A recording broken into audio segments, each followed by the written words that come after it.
দর্শক, গাড়ির পেছনে লেখা রয়েছে তৌহিদ জান্নাতের চাবি। তবে আমরা সাধারণত প্রতিটা গাড়ির পেছনে লেখা দেখি নামাজ জান্নাতের চাবি। তবে সেই জায়গা থেকে কেন বেরিয়ে এসে তৌহিদ জান্নাতের চাবি লিখলো সেটা মাথায় আসছে না। পাশাপাশি শুধু এটাই লেখা নয়, এখানে লেখা রয়েছে ঈমানবিহীন আমলের কোনো মূল্য নেই এবং সৃষ্টি যার হুকুম চলবে তার। এই ধরনের কথা কিন্তু আমরা অন্যান্য গাড়িতে লিখতে দেখি না। বিশেষ করে আমার সবচাইতে ব্যতিক্রমী লেগেছে তৌহিদ জান্নাতের চাবি।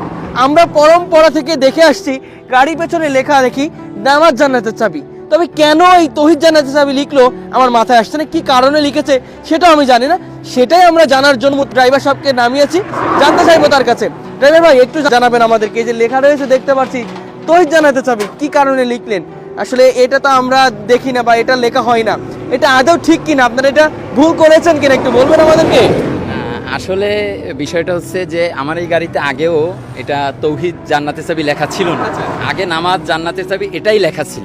ঠিক আছে, এই অল্প কিছুদিন হয়েছে, হয়তো 1-1.5 বছরের মতো আমি এটা লিখছি তৌহিদ জান্নাতের চাবি। আগে লেখা ছিল নামাজ জান্নাতের চাবি, তবে কেন তাহলে ওইটা বাদ দিলেন? আসলে এইটা বাদ দেওয়ার কারণ হচ্ছে আমার এক ছোট ভাই, সে ভার্সিটিতে পড়াশোনা করে, সে ওই 21শে বইমেলা থেকে একটা বই কিনে আনছিল তৌহিদ জান্নাতের চাবি। আচ্ছা, বইটা যখন এনে সে আমাকে দিছিল পড়ার জন্য, যে ভাই বইটা একটু পড়েন তো, আমরা তো সবসময় জানি যে নামাজ বেহেশতের চাবি বা নামাজ জান্নাতের চাবি, তাহলে কি একটা বই বের হইছে যে তৌহিদ জান্নাতের চাবি, তাহলে বইটা একটু পড়ে দেখেন তো আসলে কেমন। বড় ভাই হিসেবে আমাকে বইটা দিছে, আমি বইটা আসলে পড়া শুরু করলাম। পড়া শুরু করার পরে তো আসলে আমার মাথায় আসলে খারাপ হয়ে গেছে বলতে গেলে একভাবে। কারণ আমিও সবসময় জেনে আসছি নামাজ জান্নাতের চাবি, সব গাড়ির পিছনে সবাই লিখে নামাজ জান্নাতের চাবি, আমার গাড়ির পিছনে ছিল নামাজ জান্নাতের চাবি। তখন আমি বইটা পড়া শুরু করলাম, দেখলাম যে ওইখানে কোরআন, হাদিস এবং ইতিহাসের ভিত্তিতে সেখানে লেখা আছে যে তারা প্রমাণ করে দিয়েছেন যে তৌহিদই জান্নাতের চাবি। নামাজ জান্নাতের চাবি বিষয়ে যে হাদিসটা আছে তারা সেটাও সেখানে উল্লেখ করছেন, কিন্তু সেই হাদিসটা বেশিরভাগ আলেম ওলামাই বলছেন এই হাদিসটা হচ্ছে দুর্বল হাদিস, এই হাদিসের আসলে কোনো মূল্য নেই। কেউ কেউ বলছেন যে এটা হয়তো আরবের একটা প্রবাদ বাক্য। ঠিক আছে, আরবের একটা প্রবাদ বাক্য তারা ব্যবহার করতে করতে এটা হাদিস হিসেবে ঢুকে গেছে। কিন্তু এখন অনেক আলেম ওলামা এবং ওই বইতে আমরা রেফারেন্স সহকারে দেখলাম বুখারী, মুসলিম সহ বিভিন্ন হাদিসে আছে যে তৌহিদ জান্নাতের চাবি। এজন্য আমি যেহেতু রেফারেন্স পাইছি এবং জানতে পারছি যে তৌহিদই আসলে জান্নাতের চাবি।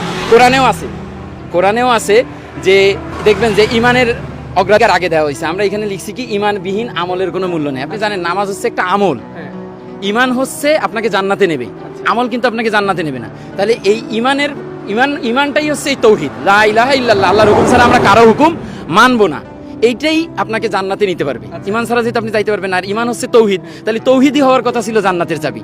কিন্তু যেহেতু আমাদের সমাজে এটা ভুল প্রচলন চলতেছে, আমরা দেখে আসতেছি, আমি যখন দেখলাম যে না এটা সত্য, কোরআন, হাদিস এবং ইতিহাসের ভিত্তিতে এটাই সত্য তৌহিদ জান্নাতের চাবি, তখন আমি চিন্তা করলাম যে না, এই সত্যটা মানুষকে জানানো দরকার, আমার থেকেই ব্যতিক্রমটা শুরু হোক। আমি এজন্যই আমার